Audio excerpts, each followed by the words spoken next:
તો વિદ્યાર્થી મિત્રો આપણે આગળનો જે તમારો લેક્ચર હતો બરાબર, એ લેક્ચરની અંદર આપણે એના ભૌતિક ગુણધર્મો જોયા હતા, હેલો આલ્કેનના હેલો એરિન સંયોજનના બરાબર, પછી એ લોકોની બનાવટ ને એ બધું જોયું હતું.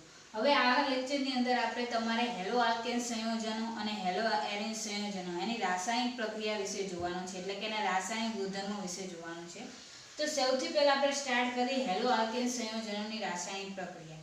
હવે હેલો આલ્કેન સંયોજનોની રાસાયણિક પ્રક્રિયા થાય છે, એટલે કે જે રાસાયણિક ગુણધર્મો છે, તો એ હેલો આલ્કેન સંયોજનોની રાસાયણિક પ્રક્રિયા ત્રણ રીતે હેલો આલ્કેન બનાવે છે, રાસાયણિક પ્રક્રિયા કરે છે બરાબર. પહેલું આવશે કેન્દ્રાનુરાગી વિસ્થાપન પ્રક્રિયા, બીજું વિલોપન પ્રક્રિયા અને ત્રીજું ધાતુ સાથેની પ્રક્રિયા. આ ત્રણ પ્રક્રિયા જે છે એ હેલો આલ્કેન સંયોજનોની રાસાયણિક પ્રક્રિયા છે. પહેલી છે કેન્દ્રાનુરાગી વિસ્થાપન પ્રક્રિયા, જેને કહેવામાં આવે ન્યુક્લિયોફિલિક સબસ્ટિટ્યુશન રિએક્શન. ન્યુક્લિયોફિલિક સબસ્ટિટ્યુશન બરાબર રિએક્શન.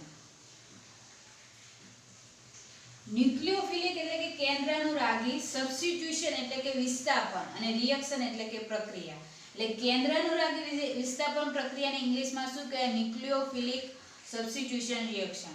તો વિદ્યાર્થી મિત્રો, આ જે કેન્દ્રાનુરાગી વિસ્થાપન પ્રક્રિયા છે એ તમારા 11 સાયન્સની અંદર આવી ગયેલી છે. તો પણ અહીંયા તમે 11 સાયન્સની અંદર જે અમુક ટોપિક હતા એ ભૂલી ગયા હોય તો અહીંયા તમને ફરીવાર રિપીટ કરું છું, તો તમે જોઈ લેજો બરાબર. હવે જે કેન્દ્રાનુરાગી વિસ્થાપન પ્રક્રિયા છે ને એ બે પ્રકારની થાય છે, SN1 અને SN2. પછી ત્રીજા નંબરમાં તમારે આવશે કેન્દ્રાનુરાગી પ્રક્રિયાનો અવકાશ રસાયણ દ્રષ્ટિકોણ તમારે જોવાનો છે. તો પહેલા આપણે કેન્દ્રાનુરાગી વિસ્થાપન પ્રક્રિયા એટલે કે ન્યુક્લિયોફિલિક સબસ્ટિટ્યુશન રિએક્શન કોને કહેવાય? તો કેન્દ્રાનુરાગી બરાબર એટલે તો ન્યુક્લિયો બરાબર, ન્યુક્લિયોફિલિક એટલે મીન્સ કે ન્યુક્લિયો એટલે કે ન્યુક્લિયસ એટલે કે કેન્દ્ર. કેન્દ્રાનુરાગી એટલે કે કેન્દ્ર પ્રત્યે જે આકર્ષણ ધરાવે અથવા કેન્દ્ર તરફ જે જાય એની વિસ્થાપન પ્રક્રિયા. વિસ્થાપનનો મીનિંગ તો તમને ખબર છે કે એક પરમાણુ હોય એને ખસેડીને એની જગ્યાએ બીજા પરમાણુનું સ્થાન આવે તો એને શું કહેવામાં આવે? વિસ્થાપન પ્રક્રિયા કહેવામાં આવે. દાખલા તરીકે કેન્દ્રાનુરાગી વિસ્થાપન પ્રક્રિયા સમજાવતા પહેલા, કેન્દ્રાનુરાગી વિસ્થાપન એટલે જે કેન્દ્ર પ્રત્યે આકર્ષણ ધરાવે છે બરાબર. હવે જે કેન્દ્રની અંદર કયો વીજભાર હશે? તો કેન્દ્રની અંદર ધન વીજભાર હોય. હવે જે ધન વીજભાર કેન્દ્રની અંદર ધન વીજભાર હોય તો જે કેન્દ્ર પ્રત્યે આકર્ષણ ધરાવતો હશે એ ક્યારે આકર્ષણ ધરાવતો હશે? તો એ પોતે કેવો હશે? ઋણ વીજભાર હશે. એટલે જે ન્યુક્લિયોફિલિક હોય એટલે કે ન્યુક્લિયોફાઇલ બરાબર, જે કેન્દ્રાનુરાગી પ્રક્રિયક હોય એ પોતે કેવો હશે? ઋણ વીજભાર ધરાવતો હશે. એમનામ તો તમને ખબર પડે જ્યારે પોઝિટિવ અને નેગેટિવ હોય તો જ એકબીજા પ્રત્યે શું કરે? આકર્ષણ ધરાવે. એટલે કેન્દ્રાનુરાગી પ્રક્રિયક એટલે કે દાખલા તરીકે કેન્દ્ર પ્રત્યે આકર્ષણ ધરાવતો હોય તો કેન્દ્ર પ્રત્યે આકર્ષણ ક્યારે ધરાવે? તો કેન્દ્રની અંદર તો કયો ચાર્જ હશે? પોઝિટિવ. તો એ પોતે કેન્દ્ર પ્રત્યે આકર્ષણ ધરાવે છે તો એ પોતે કેવો હશે? ઋણ વીજભાર હશે. એટલે જે કેન્દ્રાનુરાગી પ્રક્રિયક હોય એટલે કે ન્યુક્લિયોફિલિક હોય એટલે કે ન્યુક્લિયોફાઇલ હોય તો એ પોતે કયો વીજભાર ધરાવતો હશે? ઋણ વીજભાર ધરાવે તો જ એની પ્રત્યે આકર્ષણ ધરાવે બરાબર. તો પહેલા કેન્દ્રાનુરાગી પ્રક્રિયક કોને કહેવાય? તો જે પ્રક્રિયક ઇલેક્ટ્રોન ધનિક સ્પીસીઝ હોય એટલે એની પાસે ઇલેક્ટ્રોન કેવા હશે? વધારે હશે. તો એ પ્રક્રિયકને કેન્દ્રાનુરાગી પ્રક્રિયક કહેવાય. તો જ એ તમારે શું કરે? કેન્દ્ર પ્રત્યે આકર્ષણ ધરાવે. એની પાસે પોતાની પાસે ઇલેક્ટ્રોન ધનિક સ્પીસીઝ એટલે ઇલેક્ટ્રોન વધારે હોય એના કારણે ઋણ વીજભાર ધરાવે છે. ઋણ વીજભારને કારણે એ સામે કેન્દ્ર પ્રત્યે શું કરશે? આકર્ષણ ધરાવશે. તો જે પ્રક્રિયક ઇલેક્ટ્રોન ધનિક સ્પીસીઝ હોય અને તેને શું કહેવામાં આવે? કેન્દ્રાનુરાગી પ્રક્રિયક કહેવામાં આવે. અને જે ઇલેક્ટ્રોનની ઉણપવાળા ભાગ ઉપર હુમલો કરે, હવે પોતાની જોડે ઇલેક્ટ્રોન વધારે હોય તો સામેની સાઈડ જે હોય એની જોડે ઇલેક્ટ્રોન ઓછા હોય એટલે કે ઇલેક્ટ્રોનની ઉણપ હોય તો એની ઉપર એ શું કરે? હુમલો કરે. તો એને શું કહેવામાં આવે? તો કેન્દ્રાનુરાગી પ્રક્રિયક કહેવામાં આવે બરાબર. આ એની વ્યાખ્યા છે. હવે કયા કેન્દ્રાનુરાગી પ્રક્રિયક છે એટલે કે કયા ન્યુક્લિયોફાઇલ છે બરાબર, એ તમે 11 સાયન્સની અંદર ભણી ગયા છો તો પણ હું અહીંયા તમને રિપીટ કરીશ કે કયા કેન્દ્રાનુરાગી પ્રક્રિયક છે કે જે દાખલા તરીકે કોઈ હેલો આલ્કેન ઉપર શું કરે? હુમલો કરે છે અને એના પરથી જે હેલોજન પરમાણુ હોય એનું શું કરે છે? વિસ્થાપન કરે છે. તો હવે આ કેન્દ્રાનુરાગી પ્રક્રિયકમાં ખબર પડી ગઈ કે જે પોતે છે એ ઋણ વીજભાર ધરાવે છે બરાબર, અને એ સામે જે કેન્દ્રમાં રહેલો વીજભાર હોય એના પ્રત્યે આકર્ષણ ધરાવે છે એટલે પોતે કેવો હશે? ઋણ વીજભાર હશે. હવે કેન્દ્રાનુરાગી વિસ્થાપન પ્રક્રિયા કોને કહેવામાં? તો જે પ્રક્રિયામાં કેન્દ્રાનુરાગી જે પ્રક્રિયક હોય એ પ્રક્રિયાથી અણુમાં અગાઉથી જે હાજર રહેલા કેન્દ્રાનુરાગી પ્રક્રિયકનું વિસ્થાપન કરે. તો કે એવો કેન્દ્રાનુરાગી પ્રક્રિયક કે અગાઉથી જે રાસાયણિક પ્રક્રિયાની અંદર જે હાજર રહેલો પ્રક્રિયાથી અણુ હોય એની અંદર જે હાજર રહેલો કેન્દ્રાનુરાગી પ્રક્રિયક હોય એનું વિસ્થાપન કરે, તેને કહેવામાં આવે કેન્દ્રાનુરાગી વિસ્થાપન પ્રક્રિયા. હું તમને એક ઉદાહરણ દ્વારા એની વ્યાખ્યા સમજાવું. દાખલા તરીકે આપણે છે હેલો આલ્કેન RX, બરાબર? આમે શું છે? Hello alkane RX. એની દાખલા તરીકે એની પર ન્યુક્લિયોફાઇલ એટલે કે કેન્દ્રાનુરાગી પ્રક્રિયક એની ઉપર શું કરે છે? હુમલો કરે છે. એટલે પોતે કેવો છે? માઇનસ છે, ન્યુક્લિયોફાઇલ, બરાબર? તો આની ઉપર જ્યારે હુમલો કરશે ત્યારે એ શું કરશે? એમાં રહેલો જે અગાઉથી આ પ્રક્રિયાથી અણુ કહેવાય. શું કહેવામાં આવે? પ્રક્રિયાથી અણુ. તો આ હેલો આલ્કેન છે એની ઉપર જ્યારે ન્યુક્લિયોફાઇલ અટેક કરે છે એટલે કે કેન્દ્રાનુરાગી પ્રક્રિયક જ્યારે આની ઉપર હુમલો કરે છે ત્યારે આ જે પ્રક્રિયાથી અણુમાં હાજર રહેલો જે કેન્દ્રાનુરાગી પ્રક્રિયક હોય એ શું થઈ જશે? દૂર થઈ જશે. એટલે એને શું કહેવામાં આવે? કેન્દ્રાનુરાગી વિસ્થાપન પ્રક્રિયા. દાખલા તરીકે હેલો આલ્કેનમાં જ્યારે ન્યુક્લિયોફાઇલ આની ઉપર અટેક કરશે, આની ઉપર હુમલો કરશે ત્યારે આ હેલોજન પરમાણુ જે છે એ શું કરશે? આમાંથી આ બંનેમાંથી વિદ્યુત ઋણતા કોની વધારે હોય? તો હેલોજનની હોય. તો હેલોજનની વિદ્યુત ઋણતા વધારે એટલે આ જે ઇલેક્ટ્રોન હોય બંને બંધમાં રહેલા બંને ઇલેક્ટ્રોન લઈને હેલોજન શું થઈ જશે? દૂર થઈ જશે. એટલે અહીંયા શું થઈ જશે? X-, બરાબર? આ બંને ઇલેક્ટ્રોન લઈને દૂર થઈ જાય એટલે એની ઉપર કયો ચાર્જ આવશે? માઇનસ ચાર્જ આવે.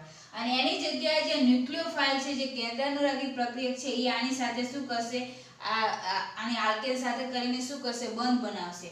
એટલે આ દાખલા તરીકે બનશે Rnu, બરાબર? +X-.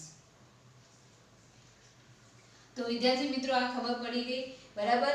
તો આ જે હેલો આલ્કેન છે એની ઉપર જ્યારે ન્યુક્લિયોફાઇલ એટલે કેન્દ્રાનુરાગી પ્રક્રિયક જ્યારે આની ઉપર હુમલો કરશે ત્યારે આની વિદ્યુત ઋણતા વધારે હોવાથી એટલે આ પોતાના બંધમાં જે રહેલા ઇલેક્ટ્રોનને પોતાની તરફ ખેંચે છે અને ખેંચીને પોતાની તરફ ઇલેક્ટ્રોન બંને ઇલેક્ટ્રોન લઈને પોતે શું થઈ જશે? દૂર થઈ જશે.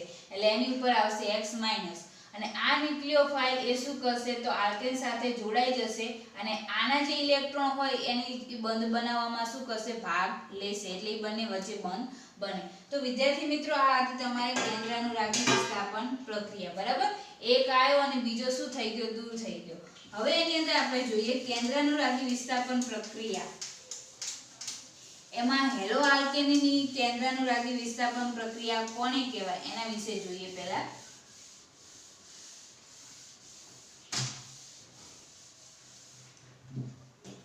તો હેલો આલ્કેનની કેન્દ્રાનુરાગી વિસ્થાપન પ્રક્રિયામાં મેં કીધું એમ હેલો આલ્કેનની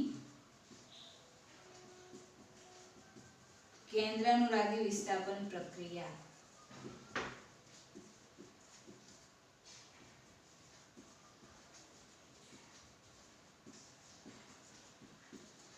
તો હેલો આલ્કેનની કેન્દ્રાનુરાગી વિસ્થાપન પ્રક્રિયા હેલો આલ્કેન એટલે કે RX આને કહેવામાં આવે હેલો આલ્કેનો. એની ઉપર ન્યુક્લિયોફાઇલ અટેક કરે છે. ન્યુક્લિયોફાઇલ એટલે કે કેન્દ્રાનુરાગી પ્રક્રિયક અને પોતે કેવો હશે? ઇલેક્ટ્રોન ધનિષ્ઠ સ્પીસીસ છે એટલે એની જોડે ઇલેક્ટ્રોન વધારે હોય એટલે એની ઉપર ચાર્જ કયો આવશે? માઇનસ. તો આ ન્યુક્લિયોફાઇલ એટલે કે કેન્દ્રાનુરાગી પ્રક્રિયક, બરાબર? જ્યારે હેલો આલ્કેન ઉપર જ્યારે હુમલો કરે છે ત્યારે એટલે કે હેલો આલ્કેનની જ્યારે કેન્દ્રાનુરાગી પ્રક્રિયક સાથે પ્રક્રિયા કરવામાં આવે ત્યારે આની વિદ્યુત ઋણતા વધારે હોવાથી આની ઉપર કયો ચાર્જ લાગશે? +Δ અને આની ઉપર કયો ચાર્જ લાગશે? તો કે -Δ, બરાબર? એટલે આ બંને ઇલેક્ટ્રોન લઈને આ હેલોજન ત્યાંથી શું થઈ જશે? દૂર થઈ જશે. વિદ્યુત ઋણતા આની વધારે એટલે આની જોડે રહેલા બે ઇલેક્ટ્રોન કોણ લઈ જશે? હેલોજન સમૂહ લઈ જશે. એટલે +X-, બરાબર? બંને ઇલેક્ટ્રોન લઈને એ શું થઈ જશે? દૂર થઈ જશે. અને આ ન્યુક્લિયોફાઇલ એટલે કેન્દ્રાનુરાગી પ્રક્રિયક પોતાના ઇલેક્ટ્રોન આને આપીને શું કરશે? આની જોડે જોડાણ કરશે. એટલે એનામાંથી બનશે તમારે Rnu, બરાબર? એટલે પોતાના ઇલેક્ટ્રોન આને આપી બંધ બનાવીને શું બનાવશે? Rnu. તો આ કઈ પ્રક્રિયા કહેવામાં આવે? કેન્દ્રાનુરાગી વિસ્થાપન પ્રક્રિયા તરીકે ઓળખવામાં આવે. આમાં જે X છે, બરાબર, એને અવશિષ્ટ સમૂહ એટલે કે દૂર થનાર સમૂહ કહેવાય. આને કયો સમૂહ કહેવામાં આવે? દૂર થનાર સમૂહ, બરાબર? અથવા અવશિષ્ટ સમૂહ કહેવામાં આવે. આ કોની છે તો હેલો આલ્કેનની કેન્દ્રાનુરાગી પ્રસ્થિતિ. દાખલા તરીકે આપણે એક્ઝામ્પલ લઈએ તો આ કાર્બનનું લીધેલું છે બરાબર. કાર્બનની 4 સંયોજકતા હોય, આની ઉપર પ્લસ ડેલ્ટા આવશે અને આની ઉપર શું આવશે માઇનસ ડેલ્ટા. એમાં ન્યુક્લિયોફાઇલ એની ઉપર અટેક કરે એટલે શું આવશે એની ઉપર માઇનસ ચાર્જ. તો અહીંયા શું થઈ જશે તો ન્યુક્લિયોફાઇલ ક્યાં જોડાશે અહીંયા જોડાશે અને આ હેલોજન ત્યાંથી શું થઈ જશે દૂર થઈ જશે. એટલે પ્લસ x માઇનસ હેલોજન અહીંથી દૂર થઈ જાય અને આ કાર્બન જોડે શું જોડાશે ન્યુક્લિયોફાઇલ બરાબર. તો આ હેલો આલ્કેનની કેન્દ્રાનુરાગી વિસ્થાપન પ્રક્રિયા જોઈ. હવે વિદ્યાર્થી મિત્રો બીજું હું તમને એમ કહું કે જ્યારે આ જે કાર્બન હોય કાર્બન ઉપર કયો વીજભાર હોય ધન વીજભાર હોય. એટલે ધન વીજભાર હોવાના કારણે જે ન્યુક્લિયોફાઇલ એની ઉપર અટેક એની સાથે શું કરશે ચીપકી જશે. એટલે કે ન્યુક્લિયોફાઇલ એની સાથે જોડાણ કરશે બરાબર. હવે વિદ્યાર્થી મિત્રો જે કેન્દ્રાનુરાગી પ્રક્રિયક છે ન્યુક્લિયોફાઇલ બરાબર એ ઘણા બધા પ્રકારના છે. તો હવે એ તમને એક ઉદાહરણ દ્વારા આપણે કેન્દ્રાનુરાગી પ્રક્રિયકના હેલો આલ્કેનના જે તમારે કોઈ બી હોય બરાબર એ અલગ અલગ પ્રક્રિયક છે હેલો આલ્કેનના. તો એ બધા સાથે આપણે કેન્દ્રાનુરાગી પ્રક્રિયકની પ્રક્રિયા કરીને એમાંથી શું બને છે એના વિશે આપણે જોઈએ. અમુક ઉદાહરણ કે જે તમારે યાદ રાખવાના છે. એના પહેલા હું દાખલા તરીકે ઉભયદંતી પ્રક્રિયક કોને કહેવામાં આવે તો ઉભયદંતી પ્રક્રિયક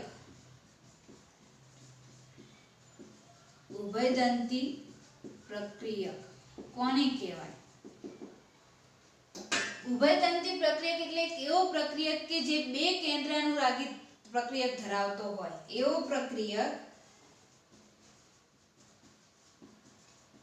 પ્રક્રિયક કે જે બે કેન્દ્રાનુરાગી પ્રક્રિયક ધરાવતો હોય.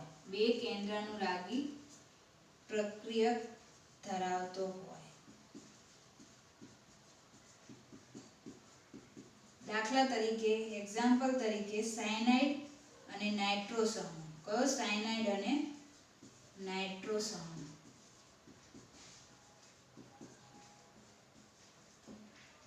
એટલે ઉભયદંતી પ્રક્રિયા પહેલા તો ઉભયદંતી એટલે દાખલા તરીકે ડબલ ઢોલકી બરાબર કે એવો પ્રક્રિયક કે જે બે કેન્દ્રાનુરાગી આ પ્રક્રિયક ધરાવતો હોય. બે કેન્દ્રાનુરાગી એટલે કે એની અંદર જે કેન્દ્ર આવેલા હોય એ બંને કેન્દ્ર પ્રત્યે આકર્ષણ ધરાવતો હોય. બંને સાઈડથી તમે એને પ્રક્રિયા કરી શકો બરાબર.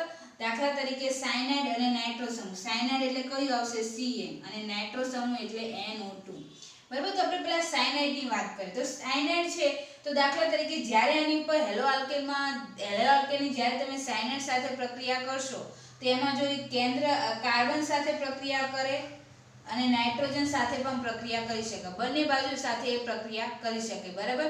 તો એક વખત એની સાથે કાર્બન પણ જોડાઈ શકે અને નાઇટ્રોજન પણ જોડાઈ શકે. આ રીતે નાઇટ્રો સમૂહમાં એ નાઇટ્રોજન પણ જોડાઈ શકે અને ઓક્સિજન પણ જોડાઈ શકે બરાબર. એવું ક્યારે થાય અને ક્યારે બને બરાબર. તો પહેલા તો સાયનાઇડનું આપણે સ્ટ્રક્ચર જોઈએ બંધારણ જોઈએ તો CN. હવે તમને ખબર છે કે નાઇટ્રોજન છે તો નાઇટ્રોજનની બહારની કક્ષામાં કેટલા ઇલેક્ટ્રોન છે તો નાઇટ્રોજનની બહારની કક્ષામાં 5 ઇલેક્ટ્રોન હોય. 3 ઇલેક્ટ્રોન ભાગીદારીમાં અને 2 ઇલેક્ટ્રોન એની જોડે પોતાના બરાબર. કાર્બન જોડે કેટલા ઇલેક્ટ્રોન હોય તો 4 ઇલેક્ટ્રોન હોય તો 3 ઇલેક્ટ્રોન ભાગીદારીમાં. તો દાખલા તરીકે અહીંયા આપણે 4 હોય એક વધારાનો ઇલેક્ટ્રોન અહીંયા આવશે તો આની ઉપર કયો ચાર્જ લાગશે માઇનસ ચાર્જ લાગશે બરાબર. તો આની ઉપર એક ઇલેક્ટ્રોન વધારાનો છે એટલે કયો આવશે તો માઇનસ ચાર્જ. તો ત્યારે એની સાથે કાર્બન પરમાણુ જોડાશે બરાબર. અને એના પછી આગળ દાખલા તરીકે નાઇટ્રોજનની વાત કરીએ આપણે તો દાખલા તરીકે બીજું બંધારણ આ રીતે થાય કે નાઇટ્રોજન દાખલા તરીકે એની પાસે વધારાના ઇલેક્ટ્રોન હોય 2 ને 2 4 બરાબર. ટોટલ કેટલા ઇલેક્ટ્રોન હોય એની જોડે 5 હોય તો 2 આમાં ભાગીદારીમાં 2 ને 2 4 અને 5 અને એક વધારાનો ઇલેક્ટ્રોન જ્યારે આવે ત્યારે એની ઉપર કયો ચાર્જ લાગશે માઇનસ ચાર્જ લાગશે. તો આ કાર્બન જોડે ત્યારે કેટલા ઇલેક્ટ્રોન હશે 2 જ ઇલેક્ટ્રોન હશે. તો આ એના બે બંધારણ છે સાયનાઇડના. એક વખત કાર્બન જોડે વધારે ઇલેક્ટ્રોન હશે તો માઇનસ ચાર્જ લાગશે બરાબર. એક વખત નાઇટ્રોજન જોડે વધારાના ઇલેક્ટ્રોન હોય તો એની પર માઇનસ ચાર્જ લાગે. હવે NO2 ની વાત કરીએ એ રીતે તો NO2 ની અંદર દાખલા તરીકે NO2 નું સ્ટ્રક્ચર આ રીતે થાય N ડબલ બોન્ડ ઓક્સિજન અને NO બરાબર આ રીતે થાય. તો દાખલા તરીકે આ જે નાઇટ્રોજન છે એની પાસે ટોટલ કેટલા ઇલેક્ટ્રોન હોય 5 હોય તો 1 2 3 ભાગીદારીમાં થશે અને 2 ક્યાં રહેશે પોતાની તરફ રહેશે બરાબર. હવે આ ઓક્સિજન છે તો આ ઓક્સિજન ઉપર દાખલા તરીકે કેટલા ઇલેક્ટ્રોન હશે તો આ ઓક્સિજન છે તો બહારની કક્ષામાં ટોટલ 6 ઇલેક્ટ્રોન હોય, તો એક ઇલેક્ટ્રોન એ ભાગીદારીમાં હોય તો બીજા કેટલા આવશે 1 2 3 4 અને 5 6, એટલે એક ભાગીદારીમાં હોય તો વાહે 5 જ હતો તો 5 ઇલેક્ટ્રોન અને એક બીજો વધારાનો ઇલેક્ટ્રોન આવે એટલે એના કારણે એની પર કયો ચાર્જ લાગે માઈનસ ચાર્જ લાગે, બરાબર. આ ઇલેક્ટ્રોન છે તો આની બહારની કક્ષા 2 ઇલેક્ટ્રોન તો ભાગીદારીમાં આવી ગયા તો બાકી બહાર કેટલા રહેશે 4 રહેશે એટલે 1 2 અને 3 અને 4, બરાબર. તો આ નાઇટ્રો સમૂહનું સ્ટ્રક્ચર છે. હવે દાખલા તરીકે ક્યારે કાર્બન સાથે જોડાય અને ક્યારે નાઇટ્રોજન સાથે હેલો આલ્કેનનો પરમાણુ હોય એ જોડાય, બરાબર. તો એમાંથી ત્યારે એનું નામ શું બને અને નાઇટ્રોજન સાથે NO2 માં જો નાઇટ્રોજન સાથે પણ એ જોડાઈ શકે અને ઓક્સિજન પરમાણુ સાથે પણ જોડાઈ શકે, તો ત્યારે આપણે એનું નામ શું આપે એ આપણે જોઈએ આગળ.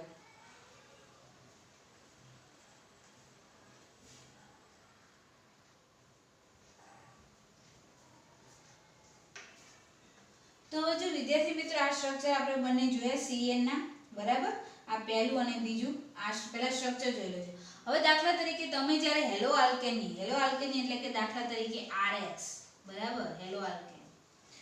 હવે હેલો આલ્કેનની તમે જ્યારે પ્રક્રિયા કરો છો સાયનાઇડ સમૂહ વડે એટલે CN સાથે જ્યારે પ્રક્રિયા કરો છો, બરાબર, સાયનાઇડ સમૂહ વડે એની પ્રક્રિયા કરો છો તો સાયનાઇડ સમૂહમાં જો એક કાર્બન પરમાણુ સાથે કાર્બન પરમાણુ જો હેલોજનનું વિસ્થાપન કરતો હોય, કયો પરમાણુ કાર્બન પરમાણુ જોડે કેટલા ઇલેક્ટ્રોન વધારે છે એટલે કાર્બન પરમાણુ સાથે જો કાર્બન પરમાણુ વડે હેલોજનનું વિસ્થાપન થતું હોય તો એ કયો બનશે સાયનાઇડ સમૂહ બને. કયો સાયનાઇડ બને તો કે સાયનાઇડ બને અથવા બીજું કેવું હોય તો નાઇટ્રાઇલ બને.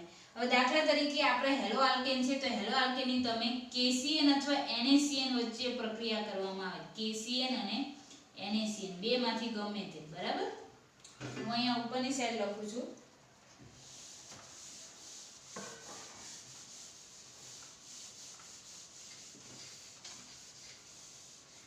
દાખલા તરીકે આ CN છે તો CN ના તમારે બે સ્ટ્રક્ચર છે, એક કાર્બન અને નાઇટ્રોજન વચ્ચે ટ્રિપલ બોન્ડ હોય તો 3 ને 2 ઇલેક્ટ્રોન આની જોડે, બરાબર, એટલે 5 થયા અને આ કાર્બન જોડે 3, બરાબર. 3 ને બીજા કેટલા આવશે તો કાર્બનની બહારની કક્ષામાં કેટલા ઇલેક્ટ્રોન હોય તો 4 ઇલેક્ટ્રોન હોય, તો અહીંયા દાખલા તરીકે 3 ભાગીદારીમાં લેશે અને બીજા 2 અહીંયા વધારાના આવે તો આની પર કયો ચાર્જ લાગે માઈનસ ચાર્જ લાગે, બરાબર. અહીંયા 3 ને 2 5 ઇલેક્ટ્રોન નાઇટ્રોજનના થઈ ગયા. બીજું સાયનાઇડનું સ્ટ્રક્ચર છે આ પહેલું અને આ બીજું.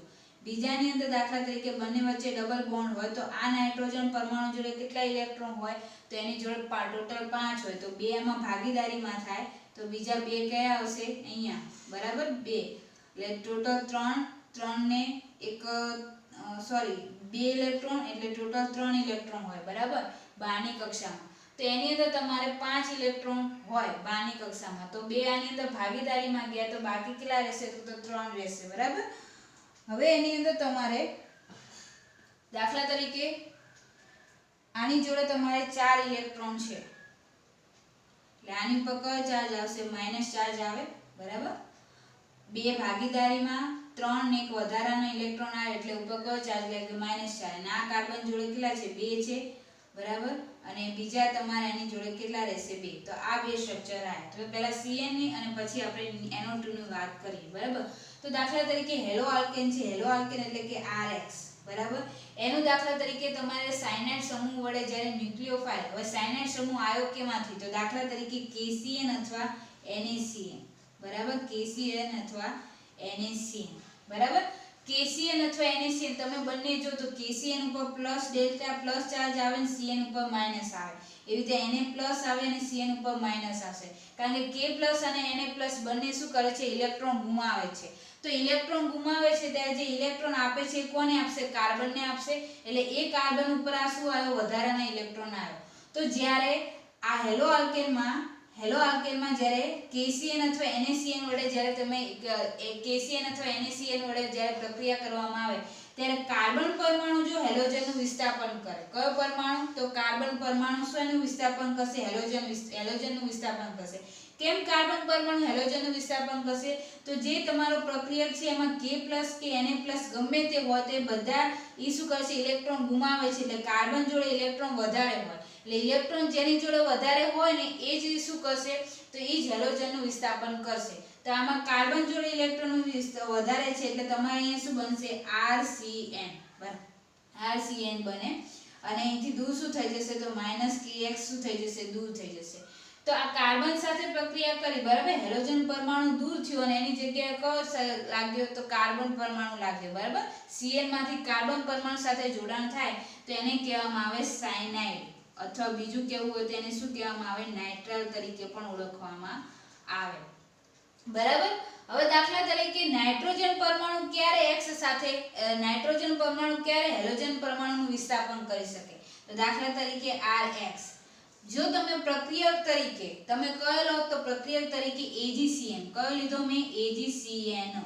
જો પ્રક્રિયક તરીકે હું AgCN લઈશ તો Ag જે છે બરાબર એ કાર્બન સાથે કયો બંધ બનાવશે તો સહસંયોજક એટલે ભાગીદારી કરીને બંધ બનાવશે બરાબર. હવે સહસંયોજક બંધ બનાવશે એટલે કાર્બનના બધા ઇલેક્ટ્રોન આની જોડે શું થઈ જશે વપરાઈ જશે એટલે કાર્બન જોડે કોઈ ઇલેક્ટ્રોન વધે નહીં.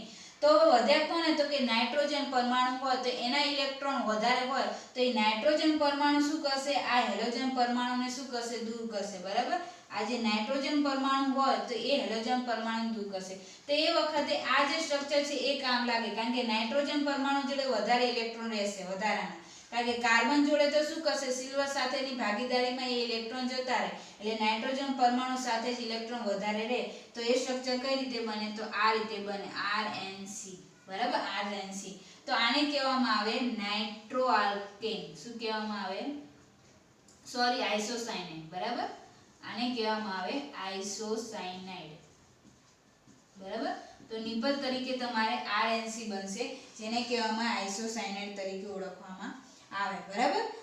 હવે બીજું આ તમને મેં CN સમૂહની વાત કરી. હવે આપણે વાત કરી NO2 સમૂહની. NO2 માં પણ આ જ રીતે સ્ટ્રક્ચર થશે. NO2 પહેલા તો NO2 નું આપણે સ્ટ્રક્ચર જોઈએ નાઇટ્રોજન પરમાણુ અને ઓક્સિજન પરમાણુ બરાબર. એક વખત ડબલ બોન્ડ થી જોડાય ને એક વખત સિંગલ બોન્ડ થી જોડાય. આ નાઇટ્રોજન જોડે ટોટલ કેટલા ઇલેક્ટ્રોન હોય તો 5 હોય 12 ની કક્ષામાં તો 1 2 અને 3 તો વપરાઈ ગયા તો એની જોડે કેટલા રહેશે 2 ઇલેક્ટ્રોન રહેશે. આ નાઇટ્રોજન જોડે ઓક્સિજન જોડે ટોટલ કેટલા ઇલેક્ટ્રોન 12 ની કક્ષામાં તો 12 ની કક્ષામાં ઓક્સિજન જોડે કેટલા હશે તો 6 ઇલેક્ટ્રોન હોય તો 2 આમાં વપરાઈ જાય આની જોડે કેટલા રહેશે 4 રહેશે બરાબર. આ ઓક્સિજન પરમાણુ જોડે 12 ની કક્ષામાં કેટલા ઇલેક્ટ્રોન 6 હોય તો એક આમાં વપરાઈ જાય તો 5 રહ્યા 1 2 3 4 અને 5 અને એક વધારાનો આવે એટલે આની પર કયો ચાર્જ લાગે માઈનસ ચાર્જ લાગે બરાબર.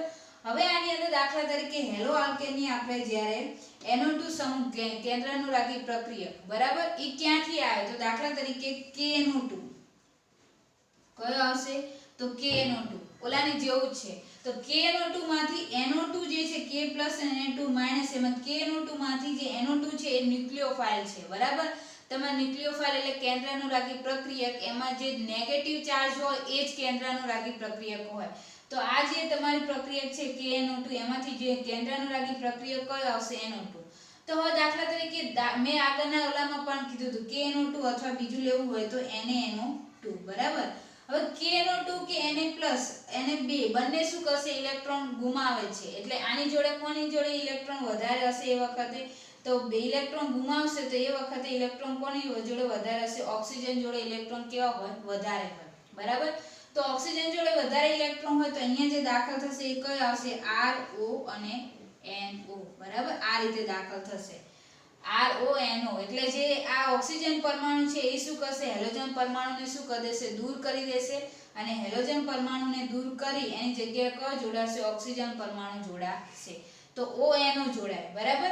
અને માની લો કે તમે દાખલા તરીકે RX ની તમે દાખલા તરીકે AgNO2 સાથે પ્રક્રિયા કરો છો કોની AgNO2 સાથે તો એમાં કેન્દ્રાનુરાગી પ્રક્રિયક તો NO2 જ આવશે બરાબર Ag+ અને NO2-.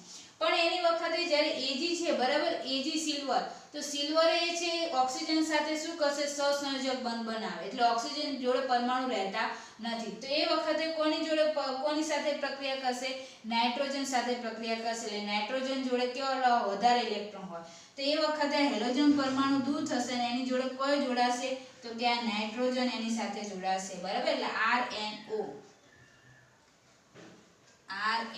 બરાબર RNO2 બરાબર. આવી રીતે હું શોર્ટમાં લખું છું RNO2 બરાબર. હવે દાખલા તરીકે જ્યારે ઓક્સિજન ઓક્સિજન પરમાણુ સાથે જ્યારે જોડાશે તો આ નિપજનું નામ શું આવશે? Alkyl nitride. શું આવશે? Alkyl nitride. બરાબર, આલ્કાઇલ નાઇટ્રાઇડ. અને જો નાઇટ્રોજન પરમાણુ સાથે જોડાશે તો એને કહેવામાં આવે નાઇટ્રો આલ્કેન. તો આ ધ્યાન રાખજો વિદ્યાર્થી મિત્રો. તમારે બે સ્ટ્રક્ચર થાય. બરાબર, જ્યારે એટલું યાદ રાખવાનું KNO2 હોય તો એ કે ઇલેક્ટ્રોન આપે છે, એટલે ઓક્સિજન જોડે વધારાના ઇલેક્ટ્રોન હોય તો ઓક્સિજન પરમાણુ અહીંયા હાઇડ્રોજન પરમાણુને દૂર કરીને એની સાથે ONO જોડાય તો આલ્કાઇલ નાઇટ્રાઇડ નિપજ બને. અને માની લો કે AgNO2 હોય તો એ ઓક્સિજનના પરમાણુ Ag સાથે ઇલેક્ટ્રોનની ભાગીદારીમાં વપરાઈ જાય છે, તો કોના વધારાના પડે રહેશે? નાઇટ્રોજનના. તે વખતે જો નાઇટ્રો જોડાય તો એનું નામ આવશે નાઇટ્રો આલ્કેન. તો વિદ્યાર્થી મિત્રો, આ બંને જે હતા એ બધા તમારા ઉભયદંતી પ્રક્રિયક જેને કહેવાય. બરાબર, એ હતા. હવે વિદ્યાર્થી મિત્રો, ઘણા બધા એવા ન્યુક્લિયોફાઇલ છે. બરાબર, કે જેની અંદર આપણે એના ઉદાહરણ જોઈએ કે ઘણા બધા તમારે એવા ન્યુક્લિયોફાઇલ છે કેન્દ્રાનુરાગી પ્રક્રિયક. બરાબર, કે એના આપણે અલગ અલગ એક્ઝામ્પલ આપણે તમને દેખાડું તમને કે કેવી રીતે આવે છે. એના પછી આપણે કેન્દ્રાનુરાગી વિસ્થાપનની પ્રક્રિયા SN1 અને SN2 બંને ચાલુ કરીએ. બરાબર, તો પહેલી હું તમને વાત કરું ઉદાહરણ એક્ઝામ્પલ જે તમારે ખાસ યાદ રાખવાના છે. એટલે કોઈ બી દાખલા તરીકે પ્રક્રિયા હોય તો તમને સરળતાથી યાદ રહી શકે. દાખલા તરીકે હેલો આલ્કેનની આપણે કરી RX. હેલો આલ્કેનની પ્રક્રિયા તમે કોની સાથે કરવી છે? તો દાખલા તરીકે હું હેલો આલ્કેનની પ્રક્રિયા પહેલા આવશે NaOH. બરાબર, જે બેઝ છે NaOH અથવા એની જગ્યાએ KOH. બરાબર, તો NaOH અથવા KOH એમાં તમને ખબર પડે Na પ્લસ છે અને OH કયો છે? માઇનસ છે. તો આમાં કેન્દ્રાનુરાગી પ્રક્રિયા કયો થયો? તો કે OH માઇનસ થયો. બરાબર, કેન્દ્રાનુરાગી પ્રક્રિયા. એની સાથે જ્યારે તમે પ્રક્રિયા કરશો તો એની અંદરથી દાખલા તરીકે OH ક્યાં જોડાશે? તો અહીંયા આલ્કોહોલ સમૂહ અહીંયા હેલોજન પરમાણુનું શું કરશે? વિસ્થાપન કરશે. એટલે બનશે કયું? ROH અને પ્લસ દૂર શું થઈ જશે? તો કે NaX. એટલે આમાંથી કયો બન્યો? તો કે આલ્કોહોલ બન્યું. બરાબર, આ પ્રક્રિયા છે NaOH. એમાંથી જે કેન્દ્રાનુરાગી પ્રક્રિયક કયો લેવાનો? હંમેશા જે માઇનસ હોય એ જ કેન્દ્રાનુરાગી પ્રક્રિયક આવે. તેમાં OH માઇનસ એ કેન્દ્રાનુરાગી પ્રક્રિયક છે, એટલે એમાંથી તમે ROH બનશે અને પ્લસ NaX દૂર થઈ જશે. બીજી વાત કરીએ આ હેલો આલ્કેનની, આપણે RX ની પ્લસ તમારે કોની જોડે વાત કરશો? તો NaI સાથે. બરાબર, NaI સોડિયમ આયોડાઇડ સાથે પ્રક્રિયા કરે તો એમાં વિદ્યાર્થી મિત્રો ખબર પડે આ પ્લસ આવે ને આ કયો આવશે? માઇનસ આવશે. તો દાખલા તરીકે કેન્દ્રાનુરાગી પ્રક્રિયા કયો કહેવાશે? I minus. તો અહીંયા I માઇનસ અહીંયા શું કરશે? હાઇડ્રોજન પરમાણુનું વિસ્થાપન કરે અને X એ પોતાના ઇલેક્ટ્રોન લઈને શું થઈ જશે? દૂર થઈ જશે. એટલે અહીંયા બનશે RI અને Na અને X એમ કરીને NaX શું થઈ જશે? દૂર થઈ જશે. આ તમને ખબર હોય તો ફિંકરસ્ટેન પ્રક્રિયાની અંદર આ પ્રોસેસ આવી ગયેલી છે. બરાબર, ત્રીજી એની સાથે વાત કરીએ તો RX ની આપણે પાણી સાથે H2O. તો H2O માં ખબર છે HOH આવે એટલે H પ્લસ આવશે અને OH માઇનસ આવશે. તો કેન્દ્રાનુરાગી પ્રક્રિયા કઈ આવે? OH માઇનસ આવે. તો R સાથે શું જોડાશે? OH. બરાબર, તો આમાં પણ આલ્કોહોલ જ મળે અને H અને X એમ કરીને શું દૂર થશે? HX દૂર થઈ જાય. બરાબર, આમાં જે નેગેટિવ હોય એ જ કેન્દ્રાનુરાગી પ્રક્રિયક હોય. આ ખાસ ધ્યાન રાખવાનું. એના પછી ચોથું આપણે વાત કરીએ હેલો આલ્કેનની. હેલો આલ્કેનની આપણે દાખલા તરીકે OR. બરાબર, સોરી NaOH સાથે પ્રક્રિયા કરે. R તરીકે દાખલા તરીકે કોઈ બી આવી શકે, CH3 કોઈ પણ આલ્કાઇલ ગ્રુપ. બરાબર, C2H5 કે ગમે તે એની સાથે પ્રક્રિયા કરે તો તમને ખબર છે Na પ્લસ આવશે અને OR કેવો આવશે? માઇનસ આવશે. તો X હેલોજન સમૂહ નીકળી જશે અને એની જગ્યાએ શું જોડાશે? ROR. બરાબર, એટલે આને હું ડેશ આપી દઉં છું. બરાબર, કારણ કે અહીંયા R આગળ આલ્કાઇલ સમૂહ છે એટલે અહીંયા બીજો આલ્કાઇલ સમૂહ આવે એટલે અહીંયા ડેશ આપી દીધું અને પ્લસ NaX શું થઈ જશે? દૂર થઈ જશે. બરાબર, હવે એના પછી પાંચમી પ્રક્રિયા આપણે જોઈએ RX ની. તમે RX ની આપણે કોની સાથે પ્રક્રિયા કરી? તો દાખલા તરીકે સાયનાઇડ સમૂહ સાથે. સાયનાઇડ સમૂહ સાથે એટલે દાખલા તરીકે KCN સાથે જો પ્રક્રિયા કરી, જે મેં તમને આગળ બતાવી દીધું. બરાબર, જો KCN સાથે પ્રક્રિયા કરી એટલે એમાં K ઇલેક્ટ્રોન કાર્બન પરમાણુને શું કરે છે? આપી દે છે. તો એ વખતે કયો જોડાશે? તો કાર્બન પરમાણુ હેલોજન પરમાણુનું વિસ્થાપન કરીને ત્યાં જોડાશે. તો બનશે શું આવશે? RCN. બરાબર, અને પ્લસ kx શું થઈ જશે, દૂર થઈ જશે, બરાબર. પણ દાખલા તરીકે rx ની દાખલા તરીકે તમે AgCN સાથે પ્રક્રિયા કરશો તો AgCN સાથે પ્રક્રિયા કરો એટલે Ag ના જે ઇલેક્ટ્રોન હોય કાર્બન સાથેની ભાગીદારીમાં વપરાઈ જાય છે. તો એ વખતે અહીંયા હેલોજનનું વિસ્થાપન કોણ કરશે, તો નાઇટ્રોજન પરમાણુ કરે, બરાબર. તેમાં આ રીતે જોડાય RNC, બરાબર. અને પ્લસ એની અંદર શું થશે, તો AgX. આ ખાસ ધ્યાન રાખજો, બરાબર. એવી જ રીતે આપણે આગળ બીજી પ્રક્રિયાને આપણે એક્ઝામ્પલ જોઈએ. એની અંદર નાઇટ્રો સમૂહ સાથેની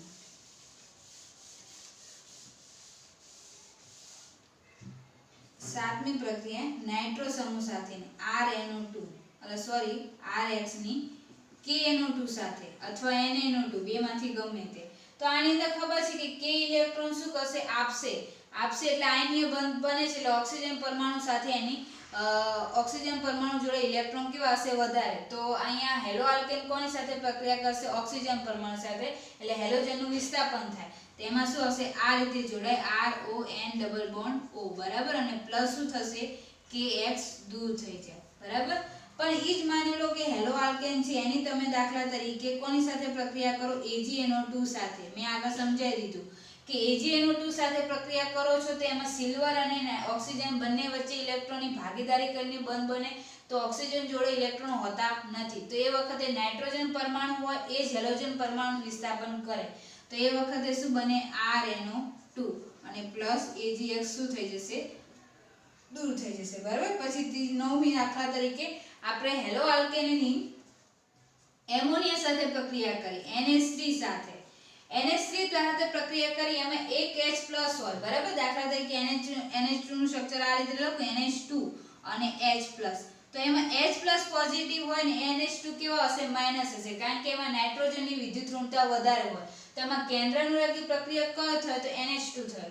તો એમાં શું કરશે, ઈ કેન્દ્રાનુરાગી પ્રક્રિયક શું કરશે, તો આનું વિસ્થાપન કરી શકે, એટલે RNH2 અને એમાંથી HX શું થઈ જશે, દૂર થઈ જશે. તો વિદ્યાર્થી મિત્રો ખાલી એટલું યાદ રાખજો, ઉભયદંતી પ્રક્રિયક એટલે બે જ એવા કેન્દ્રાનુરાગી પ્રક્રિયક છે કે જે બંને બાજુથી પ્રક્રિયા કરી શકે, એટલે બંને બાજુથી હેલોજન પરમાણુનું વિસ્થાપન કરી શકે. તો એ બે જ છે, ખાલી એક સાયનાઇડ સમૂહ અને નાઇટ્રો સમૂહ. બાકી બધાની અંદર એક જ સાઈડથી તમારે એની અંદર એનું વિસ્થાપન થાય છે, બરાબર. એક જ સાઈડથી એ પ્રક્રિયા કરે છે, એની અંદર એક જ કેન્દ્ર હોય છે. અને આ સાયનાઇડ સમૂહ અને નાઇટ્રો સમૂહ હોય ને એની અંદર બે કેન્દ્રો હોય, એટલે બે બાજુથી એનું વિસ્થાપન કરી શકાય. હવે એના પછી 10મી જોઈએ આપણે RX ની દાખલા તરીકે લિથિયમ એલ્યુમિનિયમ હાઇડ્રાઇડ સાથે પ્રક્રિયા કરી. કોની સાથે, લિથિયમ એલ્યુમિનિયમ હાઇડ્રાઇડ. તો લિથિયમ એલ્યુમિનિયમ હાઇડ્રાઇડ સાથે તમે પ્રક્રિયા કરશો ને એમાં તમને H- હાઇડ્રાઇડ મળશે. કયો મળશે, H- હાઇડ્રાઇડ મળે. તો આમાં H- જે હાઇડ્રાઇડ મળે એની આની સાથે પ્રક્રિયા થાય તો શું બનશે, RH, બરાબર. તો એની અંદર આમાંથી ઉત્પન્ન થશે H-. કયો ઉત્પન્ન થશે, ન્યુક્લિયોફાઇલ. તો H- એની અંદરથી ઉત્પન્ન થાય ને એ H- આની સાથે જોડાશે અને હેલોજન પરમાણુ એની અંદરથી શું થઈ જશે, દૂર થઈ જશે, બરાબર. આયન સ્વરૂપે આ રીતે દૂર થઈ જાય. એના પછી 11મી પ્રક્રિયા આપણે RX ની તમે દાખલા તરીકે એસ્ટર સમૂહ સાથે પ્રક્રિયા કરો, એટલે RCOO R', બરાબર. આલ્કોહોલ જેને તરીકે ઓળખવામાં આવે એની સાથે પ્રક્રિયા કરશો તો તમને ખબર છે RCOO- અને R+ આવશે, બરાબર. તો આમાંથી RCOO- આવે તો ઈ હેલોજન પરમાણુનું વિસ્થાપન કરે, એટલે આ રીતે બને RO, બરાબર, OC R, બરાબર. અથવા આ રીતે થશે, એમાં RCOO અને આ જે છે, બરાબર. તો આને દાખલા તરીકે આ જોડાશે એની સાથે એટલે RCOO R આવશે, બરાબર. અને એની અંદરથી R' શું થઈ જશે, દૂર થઈ જશે, બરાબર. તો વિદ્યાર્થી મિત્રો આ 11મી પ્રક્રિયા. એના પછી તમારે દાખલા તરીકે બીજી 2-3 પ્રક્રિયા છે.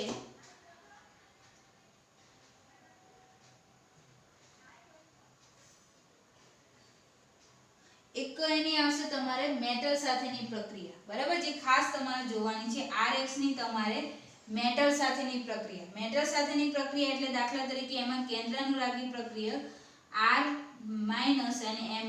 તમને ખબર છે કે કોઈ બી ધાતુ પ્રક્રિયક હોય તો ધાતુ પ્રક્રિયક હશે બરાબર આલ્કાઇલ મેટલ તો દાખલા તરીકે ધાતુ કોઈ બી હોય તે તમને ખબર છે કે ધન વીજભાર જ ધરાવે એટલે M+ અને R- તો આમાં કેન્દ્રાનુરાગી પ્રક્રિયક કઈ આવે R- આવશે તેમાંથી બનશે R અને R' બરાબર આનું હું ડેશ નામ આપું છું અને ઉપર ચાર્જ માઈનસ છે એટલે અને Mx શું થઈ જશે આમાં દૂર થઈ જશે તો વિદ્યાર્થી મિત્રો આપણે જેટલી બી ભણ્યા એ કેન્દ્રાનુરાગી વિસ્થાપન પ્રક્રિયામાં કેટલા બી કેન્દ્રાનુરાગી પ્રક્રિયક હતા એ હેલો આલ્કેન સાથે કેવી રીતે પ્રક્રિયા કરે અને શું બને તે બધાના ઉદાહરણ મેં અહીંયા તમને અલગ અલગ સમજાવી દીધા હવે તમારી જે મોસ્ટ આઈએમપી થિયરી છે SN1 અને SN2 જે બંને પૂછાય છે બરાબર વારંવાર તો કેન્દ્રાનુરાગી વિસ્થાપન પ્રક્રિયાની બે મેથડ છે બરાબર SN1 અને SN2 એ આપણે આગળના લેક્ચરમાં જોઈશું